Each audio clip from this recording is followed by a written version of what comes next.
안녕하세요. 안녕하세요. 발제를 오랜만에 하는 것 같습니다. 해보겠습니다. 뭔가 제목은 그래도 굉장히 흥미롭지 않나요? 네, 뭐 세계사 교과서와 다니엘 비교하기 뭐 이런 것보다는 낫잖아요, 그렇죠? 뭔가 좀 흥미 있는 제목으로 지어봤는데 그 흥미에 보답할지 그거는 모르겠지만은 최선을 다해서 해보겠습니다. 뭐 부제목으로는 그냥 청년 그리스도인을 위한 성교육 뭐 이런 식으로 부제목을 생각해봤습니다.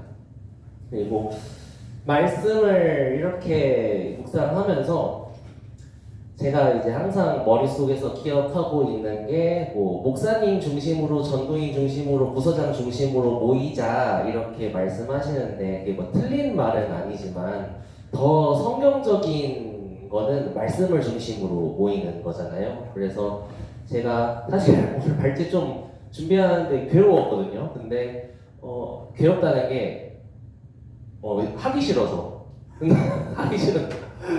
솔직하게. 네, 근데 좀 억지로 했는데 왜 했냐면은 그래도 말씀을 중심으로 모여야 되기 때문에 억지로 준비를 해봤고요. 그리고 초등부 공과나 유치부 공과는 사실 선생님들께서 말씀으로 받아들이기에는 너무 수준이 낮아요. 약간 분유 같은 느낌이죠. 선생님들께서 분유만 먹고는 살 수 없잖아요. 공깃밥에 제육볶음도 드셔야지. 그래서 이제 선생님 수준에 맞는 이제 말씀을 이렇게 사실 저만 발제를 하는 게 아니잖아요. 지금 상반기는 어쨌든 제가 열심히 하려고 하고 있지만 그래서 말씀을 중심으로 모이자라는 거를 또 하기 위해서 발제 계속 유지하려고 하고요. 그리고 모임 전에 이렇게 손님 대접을 할 때 이렇게 식사를 열심히 준비해 주시잖아요. 근데 저는 식사 준비는 못해도 발제 준비를 열심히 했습니다. 네, 발제를 열심히 대접하기 위해서 준비를 했고요. 맛이 없어도 참고 드셔야 됩니다. 어쩔 수 없어요. 제가 진짜 열심히 준비했거든요. 근데 요리 솜씨가 이거밖에 안 되는데 어떻게 해요, 제가? 참고 드셔야죠. 그죠? 이해해 주실 거라고 믿고 한번 그냥 대접하는 느낌으로 한번 잘 이렇게 해주시면 좋겠습니다. 좀 천천히 진행을 해보겠습니다. 시간 좀 여유 있다는 느낌을 해보겠습니다. 일단은 뭐 초등부 선생님들은 이제 다 아시는 이 성전의 의미, 요게 에스라 때문에 발제를 하는 겁니다. 초등부는 지금 에스라 느헤미야를 하고 있어요. 그래서 에스라 발제입니다. 에스라 발제. 바벨론에서 이제 있다가 그 바벨론이 70년이 지나가니까 옆에 메데 바사라는 두 나라가 바벨론보다 더 커지기 시작했고 이제 메데 아스티아게스 왕의 손자인 고레스 왕이 반란을 일으켜가지고 메데를 통일하죠. 그래서 이 모든 나라가 페르시아가 되고 이 페르시아 군대를 이끌고 다니엘서 5장에 벨사살 왕이 술을 마시고 막 들어라 부어라 마셔라 이러고 있었을 때 쳐들어와가지고 벨사살 바벨론의 마지막 왕을 사살하고 벨사살을 사살하고 재밌네. 벨사살을 사살하고 그 다음에 바벨론을 완전히 멸망시킨 게 고레스였습니다. 그래서 페르시아 제국으로 통일이 되었고 고레스 왕이 성경을 보다가 내 이름이 이사야서랑 예레미야서에 적혀 있구나. 근데 거기 하나님께서 여기 페르시아의 바벨론에 묶여있는 남유다 백성들을 예루살렘으로 보내서 성전을 짓게 하는 게 나의 역할이라고 성경에 써있구나 라고 해서 첫 번째로 스룹바벨을 이제 예루살렘으로 보내줍니다. 1차로 복귀해서 성전을 짓게 되고 이게 에스라서에 적혀 있어요. 에스라가 주제라고 말씀드렸습니다. 근데 에스라는 참 짧은 성경책이에요. 10장밖에 안 됩니다. 이 10장까지의 내용에서 이건 뭐 제가 정한 건데 에스라에서 가장 독보적인 주제가 뭘까 꼽으라면 두 가지, 성전과 이방 결혼 문제, 이 두 가지가 에스라서에서 가장 강조하는 강조점이에요.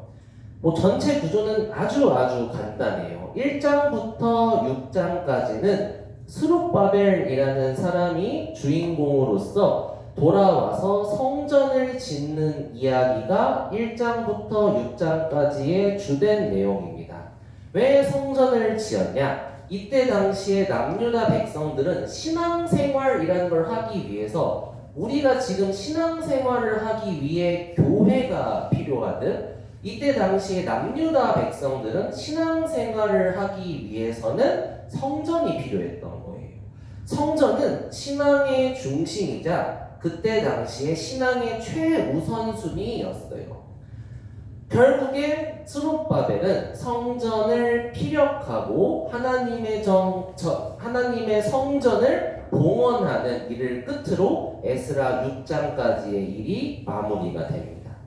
이 성전의 의미가 신약 시대에는 다 선생님이니까 아실 거예요. 우리 몸이 성전이라는 것을. 그래서 제가 오늘 이 성전이라는 것의 의미에 대해서는 두 번째 파트 때 말씀드리겠습니다. 굉장히 중요한 거예요. 에스라 때 성전을 중요시 여겼듯이 신약 시대에서 성전을 중요시 여겨야 되는데 그 성전이 우리 몸이라는 것. 여기서 오해를 많이 하는 게 또 있으니까 뒤에서 말씀드리겠습니다. 그 뒤에 7장부터 6장에서 7장으로 넘어갈 때 80년이라는 세월이 흐르게 되고 에스라가 주인공으로서 두 번째 2차 귀환을 준비를 하게 됩니다. 돌아가서 9장에서 남유다 땅을 처음 밟은 에스라가 마주한 문제가 있었으니 그게 바로 지금 말씀드리려고 하는 이방 결혼 문제였어요. 이스라엘 백성들, 제사장들, 레위 사람들이 남유다 땅에서 그대로 머물고 있었던 요런 저런 이방인들하고 가증한 일을 행했다. 음행이죠. 그들의 딸과 아내를 며느리로 삼아가지고 거룩한 남유다 백성들이 이방 족속과 서로 섞이게 하였다. 요게 에스라가 처음 유다 땅을 밟았을 때 맞이한 이스라엘의 상황이었어요. 제가 요거를 처음에 제시하고 마지막에 제시할 건데 이 상황이 얼마나 치명적으로 위험한 상황인지 남유다 백성들은 전혀 몰랐던 거예요. 위험하다는 것을 어렴풋이 알지만 죽음에 이른다는 사실을 모르는 상태. 제가 이걸 조사하다가 좀 끔찍해서 자료를 안 갖고 왔는데 그 절벽에서 막 사진 찍는 사람들 절벽에서 올라가 사진 찍으려다가 떨어져 죽는 영상이 있거든요. 끔찍해서 안 갖고 왔어요. 근데 절벽에 올라가는 것이 위험하다는 거는 그 사람도 알았을 거예요. 근데 그게 죽을 거라는 사실을 알았더라면 안 올라갔겠죠.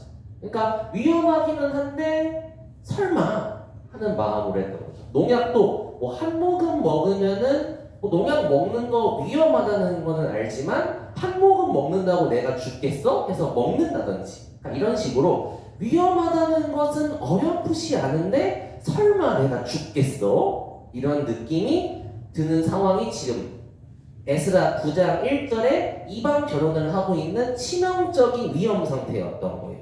이거를 제가 이렇게 빗댄 거죠. 이게 죄인 건 알아요. 이게 하나님께 잘못되었다는 사실은 알아요. 근데 이게 내가 설마 지옥 가겠어? 라는 거죠. 내가 이 죄를 짓는다는 것으로 내가 지옥 간다는 사실을 안다면은 그 죄에 대해서 회개를 하겠죠. 근데 설마 내가 이 죄 때문에 지옥에 가겠어? 영원히 죽은 상태겠어? 라고 어렴풋이 착각하다가 결국에는 진짜로 위험하다. 이게 바로 알지 못하는 치명적 위험 상태라는 거예요. 근데 에스라는 사실 이게 얼마나 위험한 상태인지 인식하고 있었어요. 그래서 왜냐하면 에스라는 말씀을 묵상하는 학자로서 이방 결혼이 얼마나 영혼적으로 위험한 상태인지를 알았기 때문에 보자마자 어이구 큰일 났다 해가지고 속옷과 겉옷을 찢고 너무 아플 것 같아요. 머리털과 수염을 뜯었대요. 엄청 아플 것 같은데. 자기 막 기가 막혀 앉아있고 그리고 막 멍하니 앉아있고 근심 중에 일어나가지고 막 속옷과 겉을 찢어버리고 무릎 꿇고 이제 하나님한테 기도를 하기 시작합니다. 여기서 인상 깊은 점은 자, 너희 여자들을 아들들에게 주지 말고 우리 남유다 딸을 이방인 아들에게 데려오지 말아라. 그들 이방인들이 결혼함으로써 평강과 형통을 하도록 기도하지도 말아라. 그리고 여기에 이상 있더라고요. 우리의 악한 행실과 큰 죄, 큰 죄라고 표현했습니다. 큰 죄, 이방 결혼은 큰 죄다. 그러니까 에스라는 알고 있었던 거예요. 근데 이제 생각할 수 있죠. 이방 결혼이 뭐 얼마나 큰 죄길래 이렇게 큰 죄라고 표현하냐. 근데 이게 제 방식으로 좀 표현을 해드리면은 이방 결혼을 왜 하냐면은 자기의 육신의 정욕을 위해서 하죠. 사랑하니까. 그래서 결혼을 하는데 근데 그 거듭나지 않은 남편이나 아내와 결혼을 했을 때 정말 큰 문제가 드러나는 거는 그 자식의 영혼인 거예요. 그러니까 내가 이방 결혼을 한다는 것은 내 자식의 영혼을, 내 자녀의 영혼을 위험에 빠뜨린다는 것이죠. 얼마나 치명적이에요. 내 아들, 내 딸이 지옥에 갈 수 있는 빌미를 제공해 준다는 게. 내 가장 소중한 사람이 그렇게 된다는 거는 정말 치명적인 문제인 거잖아요. 그죠? 이방 결혼은 위험해요. 그러니까 근데 이런 것도 별개입니다, 선생님들. 내가 뭐 삼성의 딸이에요. 근데 뭐 LG의 아들하고 결혼을 하래. 나는 LG 아들이 너무 싫어. 근데 어쩔 수 없이 우리 가문상 결혼을 해야만 해. 이런 건 해당되지 않습니다, 선생님들.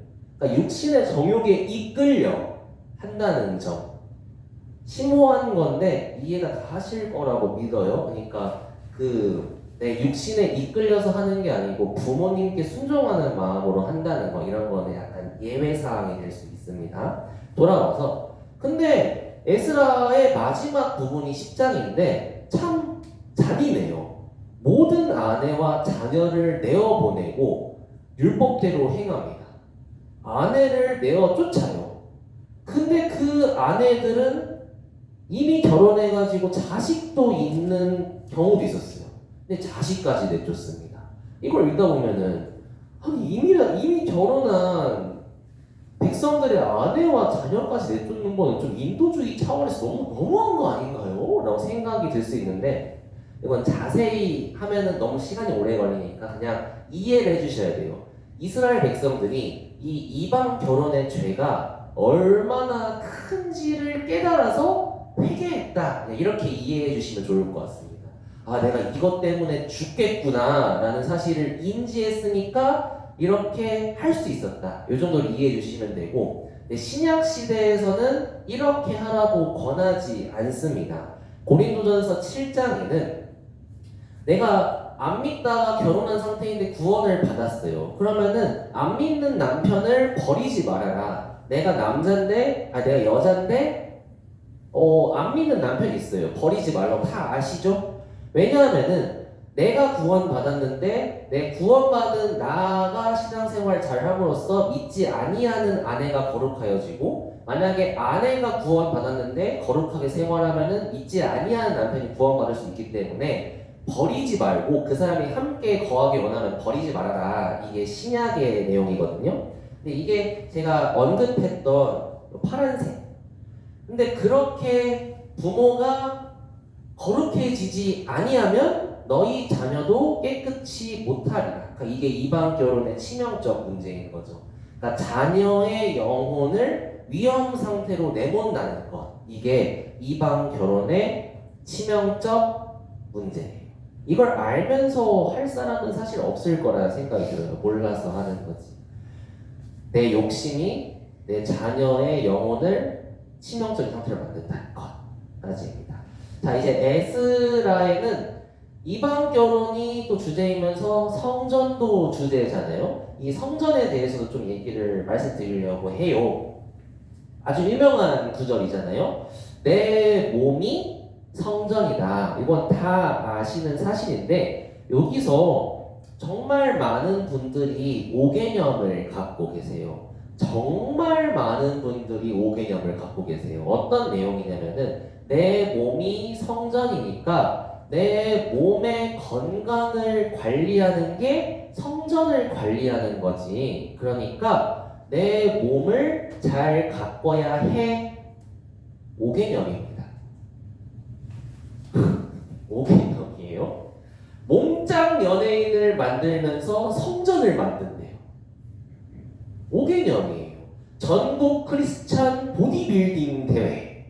성전을 뉴스 기사에 하나님의 성전을 잘 가꾼 그리스도인들이 모인 대회입니다. 이렇게 성경 쓰여 있는 데 보면서 어이구 세상 이런 식으로 되나 싶더라고요. 이게 절대 아닙니다. 이게 몸이 성전이라고 하니까 진짜로 이 몸인 줄 알아요. 진짜 몸인 줄 알아요. 아니에요. 그런 의미가 절대 아닙니다. 장로교에서는 이렇게 많이 사용하더라고요. 제가 들은 것도 선생님 하나님의 몸이 성전인 거 아시죠? 그러니까 우리가 몸을 잘 가꾸는 게 필요해요. 우리 같이 배드민턴 치러 가실래요? 오 그렇군요. 제가 성전 관리를 잘 못하나 봐요. 죄송해요. 저는 교회 성전 관리하러 갈게요 하고 간 적이 있어요. 실제 있었던 일입니다. 그러니까 이런 식으로 혼용하는데 조금 더 약간 새길로 새서 다른 거 한번 볼게요. 건강을 관리하는 거랑 내 몸을 관리하는 게 하나님의 뜻일까요? 하나님의 뜻일까요? 이렇게 하는 게 내가 이렇게 몸매를 이렇게 잘 가꾸고 이렇게 여기 71세 할아버지고 67세 할머니래요. 성전 관리를 잘하셨어요. 그죠? 잘하셨네요. 잘하셨어요. 이게 이게 하나님의 뜻일까요? 아니에요. 근데 이거를 왜 아니라고 말씀드릴 수 있냐면은 잠깐 새끼로 새는 건데 이렇게 과하게 몸매 관리를 하는 건 있잖아요. 하나님을 위해서 할 수가 없어요. 뭐 직업이 아닌 이상은. 요거는 나를 위한 거고 그냥 내가 교만해지는 길일 수밖에 없어요. 내가 몸매를 이렇게 잘 관리해요? 그러면은 어떤 마음이 들까요? 이 몸매를 자랑하고 싶다. 내가 격투기를 배웠어요. 그러면 어떤 생각이 들까요? 누군가 내가 힘으로 제압하고 싶다. 이런 생각이 들지 않겠어요? 제가 좋아하는 구절인데 마귀는 그 기회를 놓치지 않아요. 내가 몸매를 잘 관리하잖아요? 그러면은 이성한테 보여주고 싶어요. 그 몸매를 자랑스럽게. 내가 격투기에 무술을 뛰어나게 갈고 닦았어요. 누군가 나한테 시비를 걸 때 마귀는 그 기회를 절대 놓치지 않습니다. 써먹게 만드는, 사람을 때리게 만든다는 겁니다. 그래서 우리는 그런 빌미를 마귀한테 제공조차 하면 안 되는 거예요. 제공조차. 그래서 이런 거는 잘못되었다라고 생각을 할 수 있습니다. 적당한 건강 관리여야지 몸짱이 되셔서는 안 돼요. 몸짱 되시면 교만해집니다. 자랑하게 되니까 몸 안 좋은 사람 깔보게 될 거 아니에요. 그죠? 안 됩니다. 요것도 많이 5개념 갖고 계시는데 이 세상을 다스리는 통치자가 누구일까요? 라고 여쭤보면은 다들 이렇게 하나님이라고 말씀하세요. 정답인데 제가 그런 정답을 원하는 건 아니었거든요. 이 세상을 다스리는 통치자는 사실 하나님이 아니세요. 아니세요. 이 세상을 다스리는 통치자, 제가 표현하기 실무자? 실질적으로 이 세상을 다스리는 자는 누구냐면은 마귀입니다.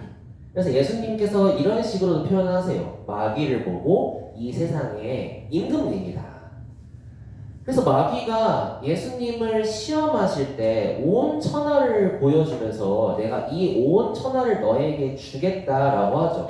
그럼 이 온 천하가 누구 것이니까 줄 수 있는 거예요? 마귀 것이니까 줄 수 있는 거예요. 이 세상의 임금님은 마귀입니다. 이 세상의 풍속, 다른 말로는 유행이라고 하죠. 유행을 이끌고 트렌드를 이끌고 문화를 이끄는 사람은 바로 공중의 권세 잡은 자, 곧 불순종의 아들들 가운데 역사하는 영, 마귀죠. 이 세상을 이끌어가는 존재는 사실 마귀예요. 마귀. 그러니까 너무 깊게 설명하고 싶진 않은데 욥을 시험할 때도 마귀가 했죠. 마귀는 그럴 능력이 있어요. 그러니까 지금 요즘에 몸매를 잘 가꾸는 문화와 유행과 풍속은 하나님께서 만드신 게 아니에요. 그러니까 요거는 마귀의 작품이고, 그리고 요거를 이제 봤었을 때 또 하나 알면 좋은 점이, 그 세상 것이 갖고 싶잖아요. 세상 것, 예를 들어서 뭐 돈, 명예, 키, 뭐 예쁜 얼굴 이런 게 갖고 싶으면은 하나님께 부탁하지 말고 마귀한테 부탁해 보세요. 들어줘요. 들어줍니다, 진짜로. 줘요. 이게 미국에서 사탄교라고 들어보셨을 거 아니에요. 사탄교를 믿는 사람들이 바보가 아닌 게, 그 사람들은 이 세상이 전부니까 이 세상의 임금님이 마귀를 섬기는 거예요. 주시니까. 진짜 줘요. 마귀한테 잘 부탁하면은. 하나님은 그런 걸 안 주려고 하시죠. 그죠? 그래서 제가 좋아하는 문장도 있습니다. 하나님은 우리한테 이렇게 돈을 주거나 풍족함을 주시는 게 아니고, 그냥 그 상태에서 우리가 만족할 수 있는 능력을 주세요. 입을 것과 먹을 것이 있으면 족할 수 있는 능력을 주세요. 그걸로 우리를 행복으로 인도하시는데, 마귀는 그 끝없는 욕망을 채워줘요. 더 주고 주고 주고. 그런데 아무리 채워도 만족을 할 수 없으니까 행복해지지 않고 끝없이 불행으로 갈 뿐인 거예요. 그러니까 우리가 마귀를 섬긴다는 것은 결국에는 끝없이 욕심만 부릴 수밖에 없다 입니다. 잠깐 딴 길로 샜습니다. 다시 성전으로 돌아오겠습니다. 자, 성전은 주인공이 있어요. 좀 성전 다 같이 내년에 꼭 견학 갔으면 좋겠는데, 실제로 보고 오시면 더 실감이 날 텐데 못 보고 오셔서 좀 아쉬워요. 다음에 내년에 꼭 보러 갔으면 좋겠습니다. 이게 성전이랑 성막이랑 구조는 같아요. 성막이 간단하니까 보여드릴게요. 이게 너무 이거 하나하나 할 필요 없이 딱 세 가지만 분류했으면 좋겠습니다. 마당, 뜰이라고 하죠. 마당, 성소, 지성소, 이렇게 세 가지만 기억합시다. 너무 깊게 들어갈 필요 없어요. 마당, 성소, 지성소, 이렇게 세 개만 기억했으면 좋겠어요. 요게 이제 제가 직접 간 데고, 요게가 이제 마당, 여기가 성소로 들어가는 문입니다. 들어가면은 이렇게 성소가 있고, 성소와 지성소 사이에는 요 두꺼운 휘장이 가로막고 있어요. 이 휘장은 7cm라고 하더라고요. 굉장히 두꺼운 커튼인데, 이 휘장을 지나가면은 천사가 둘이 있습니다. 영적인 세계라는 거죠. 천사가 있다는 거는. 그리고 이 시은좌, 법궤, 언약궤라고 하는 이 두 천사 사이에 하나님이 임재하십니다. 이게 지성소예요. 여기 이제 어렸을 때 애기 때 하경이랑 갔어요. 재밌겠죠? 자, 다 아실 거예요. 성전의 주인공은 지성소에 계신 하나님이십니다. 그죠? 지성소에 계신 하나님이 주인공이고, 지금 신약 시대에는 우리 몸이 성전인데, 그러면은 우리 몸이 성전이니까 누가 주인공이시냐면은 하나님은 아니고 성령님이십니다. 맞죠? 그러니까 이 성전에서 주인공은 하나님이셨고, 우리 몸속에 계신 성전의 주인공은 성령님이신 거예요. 그러면은 내 몸이 성전이라고 하셨잖아요. 그러면은 내가 성전인데 성전의 주인공이 누구라고 했죠? 성령님이셨죠. 그러면은 이 내 몸의 주인이 날까요? 성령님이실까요? 성령님이시라는 거예요. 되게 간단하죠? 이거예요. 이게 성전이라는 의미예요. 이 몸뚱아리가 성전이라는 게 아니고, 이 속에 있는 성령님이, 구원받은 사람한테는 성령님이 계시는데, 이 부분 잘 이해 못하시면 천천히 할게요. 그러니까 이게 성전이고, 이 성전의 가장 중요한 내 영혼의 성령님이 계시는데, 그 성령님이 주인이시고, 그 주인의 뜻대로 내 몸이 행동하는 거예요. 이게 성전의 의미인 겁니다. 그러니까 몸이 아니고 사실상 행동인 거죠. 그러니까 성전이라는 거는 성령님을 주인으로 모시고, 그 주인으로서 내가 노예로 이 몸을 사용하는 것. 우리 배웠었잖아요. 구원의 조건으로서. 주님은 주인이시고 나는 노예다. 복음은 예수님께서 나를 노예로 부르시는 것이다. 하나님이나 예수님이나 성령님이나 같은 분이세요. 그러니까 우리는 이 세 분의 노예가 되고 우리 몸을 그 분들의 노예로 사용하는 게 성전의 의미다라는 거예요. 간단하죠. 근데 또 쉽게 까먹으실 수 있어요. 이게 좀 논리적으로 복잡할 수도 있어서. 그래서 예수님께서 말씀하셨잖아요. 내가 너에게 성령을 보내줄 텐데 그 성령이 너한테 모든 것을 가르치고 모든 것을 생각나게 하시리라. 이게 어떤 의미냐면은 성령님이 내 안에 들어가서 나에게 모든 것을 명령하신다라는 거예요. 명령하신다. 그러면은 내 안에 계신 성령님이 분명히 나한테 명령을 하실 텐데 그러면 그 명령에 순종하는 게 거듭난 그리스도예요. 성령님께서 주인으로서 내 몸에 권리를 행사하고자 하시는데 그 성령님의 명령을 거부하는 사람은 거듭나지 못한 그리스도인이라는 거죠. 근데 항상 그렇다는 건 아니에요. 이런 걸 한다는 거죠. 그러니까 성전의 의미는 간단한 겁니다. 성령님의 명령을 행동으로 따르는 사람이 성전인 거예요. 몸매를 잘 바꾸는 사람이 아니고요. 이게 거듭난 그리스도인이잖아요.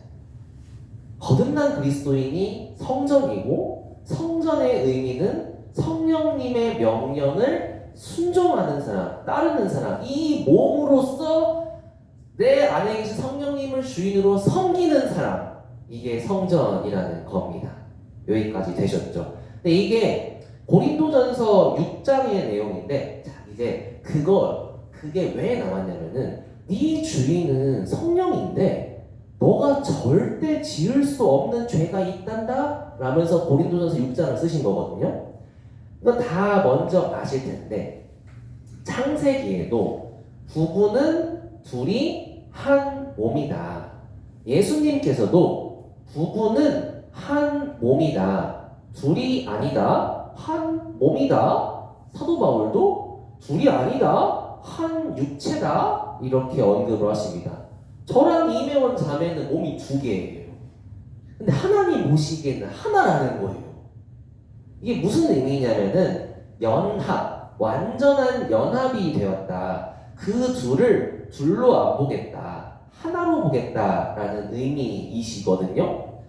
그걸 우리는 다 알고 있잖아요. 부부는 하나다. 근데 그걸 알면은 그 바로 성전을 설명하는 윗구절에 이런 내용이 있는 거예요. 왜 성전을 설명하셨냐? 너희 몸이 그리스도의 지체인 줄을 알지 못하느냐? 그리스도의 몸을 가지고 창녀의 지체를 만들겠느냐? 결코 그럴 수 없다. 불가능하다. 창기와 합하는 자는 저와 한 몸인 줄을 알지 못하느냐? 일러스되 둘이 한 육체가 된다고 내가 얘기하지 않았냐? 하나님과 합하는 자는 한 영이니라. 예수님이 창녀와 연합할 수 있을까요? 이 뜻이에요. 결코 그럴 수 없다. Never. Impossible. 불가능하다라는 거예요. 이제 슬슬 눈치채셨겠지만 이 부부의 연합의 상징은 성관계거든요. 근데 그 성관계는 누구에게만 허락이 된 거냐면은 부부끼리만 허락된 게 성관계입니다. 근데 음행의 상징은 뭐냐면은 부부가 아닌 사이끼리의 성관계가 음행인 거예요.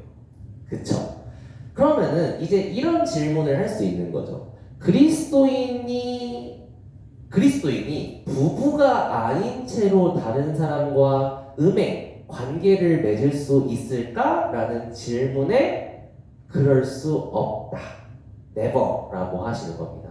I cannot do that 이라고 하면은 나 못해 이런 느낌이잖아요. 근데 I can never do that 이라고 하면 나 절대 못해 이런 느낌인 거잖아요. 그죠? 그러니까 그런 일은 없다는 거예요. 성전이시죠? 하나님과 예수님과 결혼하셨죠. 근데 거듭나지 않은 창녀의 지체와 몸을 합할 수 있겠냐는 거예요. 그럴 수 없다는 거예요. 조금 더 깊게 설명하겠습니다. 근데 너희 중에 이와 같은 사람이 있대요. 이렇게 주장한대요. 성령 안에서 씻음과 거룩함과 의롭다 하심을 받았으니까 우리는 모든 것이 가능해. 모든 죄를 지을 수 있어. 다 용서받았으니까. 이단이죠. 그런 사람들이 있다라는 거예요.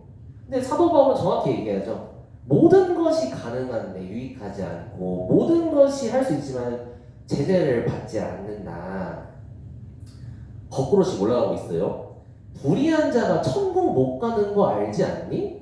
이런 얘기에 미혹받지 마. 음란하는 자, 간음하는 자, 탐색하는 자, 남색하는 자, 다 성과 관련된 죄죠. 이런 죄를 가진 사람들은 미혹받지 마라, 못 간다 라는 뜻인 거예요.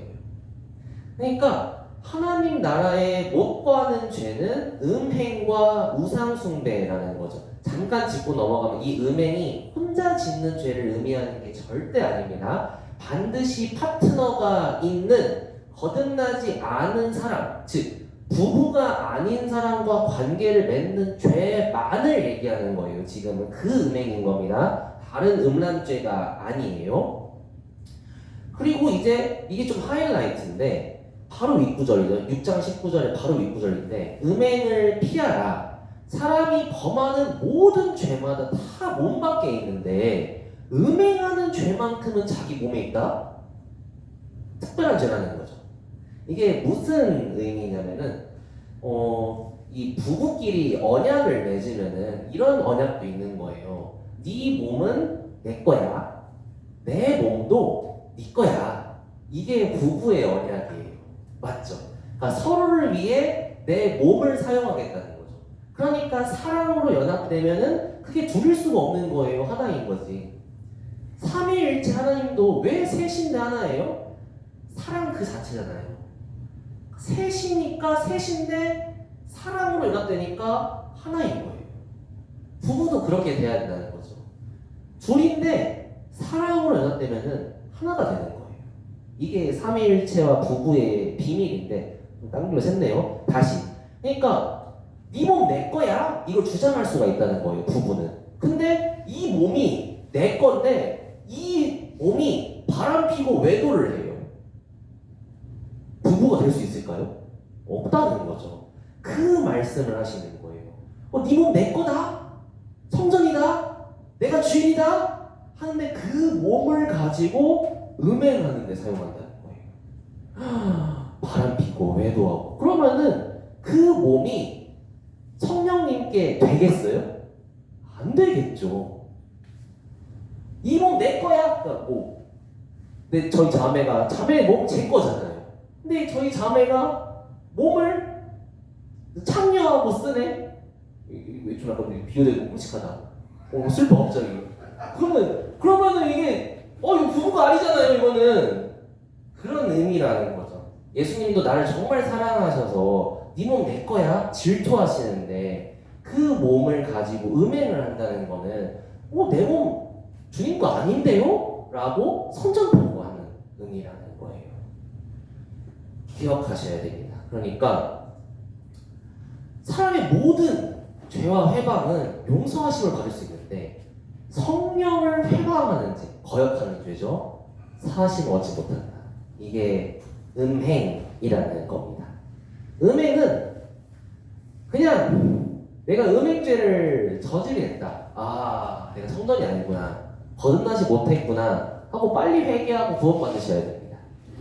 맞죠? 여기 좀 할까봐 이방 결혼도 이제 나쁜 열매긴 한데 보통 나쁜 열매지만은 아닌 경우도 분명히 있습니다. 아닌 경우도 분명히 있어요. 어쩔 수 없는 경우는 아주 예외적이죠. 근데 있습니다. 근데 이방 결혼을 했다는 사실은 나의 자녀의 영혼을 신경 쓰지 않겠다라는 느낌이 아주 치명적인 느낌인 거고 요거를 좀 조심하고 싶어서 그래요. 현대 이성교제. 이성교제는 죄일까요? 라고 물어보면은 저는 아니라고 합니다. 음행이 죄지 이성교제는 죄가 아니에요. 사람이 밥을 먹고 잠을 자고 똥을 싸고 이런 욕구는 죄가 아니죠. 내가 이성을 사랑하는 욕구는 죄가 아니에요. 남자가 여자를 사랑하고 여자가 남자를 사랑하는 건 죄가 아니에요. 근데 그 마음을 절제하지 못해서 음행을 저지르는 게 죄인 거죠. 결혼하기 전에는 이성 교제를 하잖아요. 누가 뭐라 해요? 그죠? 우리 교회 문화는 이성 교제를 금지시키고 결혼을 책임져 주시죠. 근데 외국 교회는 결혼을 책임 안 져 주시죠. 그러니까 스스로가 이성 교제를 해야 돼요. 그래서 어떤 문화가 잘 잡냐면은 이성 교제를 하는데 혼전 순결 문화가 잘 잡는 거죠. 이성 교제 자체는 죄가 아닙니다. 근데 뭐 다 일단 잠깐 넘어가 얘기해야겠다. 이성 교제를 하면서 음행의 죄를 안 지을 수는 없어요. 요즘에는 어떤 문화냐면은 남자친구랑 여자친구끼리만 관계를 해? 야, 너 진짜 도덕적으로 훌륭하다. 이게 마귀가 만들어 놓은 세상 풍조예요. 그죠? 요즘에는 막 남자친구, 여자친구, 애인도 아닌데 관계를 맺는 게 문화인 경우 그런 부류들이 있잖아요. 그게 세상 문화인데 현대 이성교제는 이제 그런 식으로 한 거죠. 결혼한 사이가 아닌데 남자친구, 여자친구끼리 관계를 맺으면은 굉장히 훌륭하고 착한 것으로 포장이 되어 있어요. 그리고 청년 때는 이성교제를 하면은 음행을 안 할 수가 없어요. 마치 그 불 속에 뛰어들어가는 불나만 같다고 해야 될까? 그리고 이성 교제를 하면서 하나님께 영광을 돌릴 수 있는 방법이 있나요? 없는 것 같은데요. 있으면 제가 모르는 게 있으면 하셔도 되는데 이성 교제를 하면서 하나님께 어떻게 영광을 돌릴까? 결혼을 전제로 하면 되겠죠. 그렇습니다. 그러니까 이성 교제는 안 하는 게 맞아요. 제가 모르는 세계가 있을까봐 함부로는 얘기 못 하는데, 안 하는 게 맞죠. 그죠? 안 하는 게 맞는 거예요. 거의 마무리됐습니다. 성령이 함께 하시는 거듭나는 그리스도인, 성전은 음행의 죄를 결코 지을 수 없다. 요거를 이제 일반화적 지식으로 새겨두셔야 됩니다. 내가 만약에 살다가 음행의 죄를 저지르고야 말았다. 그러면 어이구, 내가 성전이 아니었구나. 결코 그럴 수 없느니라 never이라고 했는데 내가 그러고야 말았구나. 아이고, 내가 성전이 아니었네. 회개해야겠다 하고 돌아오셔야 되는 겁니다. 이제 거의 마무리됐는데요. 음행을 한 사람보다 더 위험한 사람은 음행을 죄로 여기지 않게 된 사람이 더 위험해요. 어떤 의미냐면은 뭐 이런 분들도 계세요. 이성교제를 수십 년간 하셨어요. 음행죄도 지었겠죠? 근데 교회는 아주 기깔나게 잘 나오셨어. 신앙생활은 그렇게 훌륭하게 하셨는데 음행죄는 꾸준히 지으셨어요. 아니죠. 교회 나오면은 뭐해요? 음행죄를 꾸준히, 성전이 아니라는 사실을 하나님께서 꾸준히 알려주시는데 음행을 죄로 여기지 않게 된 상태가 위험하다는 거예요. 그게 에스라 첫 부분이었잖아요. 죄인 것을 어렴풋이 알아요. 이거 음행 죄지? 근데 이게 죽음에 이른다는 사실을 모른다는 거예요. 그게 에스라 시대 때의 이방 결혼의 풍조였고 지금 시대의 교회의 풍조라는 거예요. 이성교제가 굉장히 위험하고 음행죄가 굉장히 위험한데 이거를 위험하다는 사실을 어렴풋이 아시는 거예요. 지옥 간다는 사실까지는 모르시는 거죠. 그러니까 죽음에 이르는 사실을 모르는 채로 죽음에 뛰어드는 거예요. 선생님들께서는 요거에 대해서 조금 경각심을 가지시고 주변에 교제해 주실 때 그런 낌새가 있는 것 같다라고 하면은 성경상으로는 절대 그분은 거듭난 사람일 수가 없어요. 마무리할 때 그 가끔씩 징계받아 죽은 사람 얘기하시죠, 목사님들께서. 그 징계받아 죽은 사람이 무슨 죄 때문에 죽은지 아세요? 음행죄 때문에 죽은 거예요. 하나님은 정말 구원받은 그리스도인이 음행죄를 저지르려고 하면은 죽여버리세요. 그만큼 치명적인 죄예요. 징계죠, 징계. 그렇기 때문에 음행에 대해서는 저희가 경각심을 가져야 되고 이거를 하고 있는 주변 사람들한테 그렇게 이성 교제를 할 수 있는 기회를 청년회에다가 제공하지 않는 것, 이게 이제 우리 교회의 역할이라고 할 수 있는 겁니다. 자꾸 이제 규정사님한테 마지막으로 규정사님 마음을 알겠다. 죄송해요. 마지막으로 청년 선생님들은 이걸 기억하면은 생각보다 이성 교제를 다루기 편하세요. 지금 청년회에서 교제하고 있는 이성들은 다 미래에 남편들이 있어요. 아내들이 있고. 그 사실 자각하고 그 자매와 형제를 대해보세요. 제가 최순정 자매님을 대할 때 막대할까요? 조성근 형제님, 선생님의 남편, 아니 아내라는 것을 인식하고 대하잖아요. 함부로 대할 수 있겠어요? 못해요. 그렇게 청년회가 서로가 서로의 이성을 그런 식으로 대해야 된다는 거예요. 아, 저 자매님의 남편이 지켜보고 있다라는 마음으로, 저 형제님의 아내가 옆에서 지켜보고 있다는 마음으로 양심에 거리낌 없는 행동을 취해야 된다는 거죠. 그게 청년회에서는 올바른 이성을 대하는 태도와 문화입니다. 길게 죄송합니다. 마치겠습니다.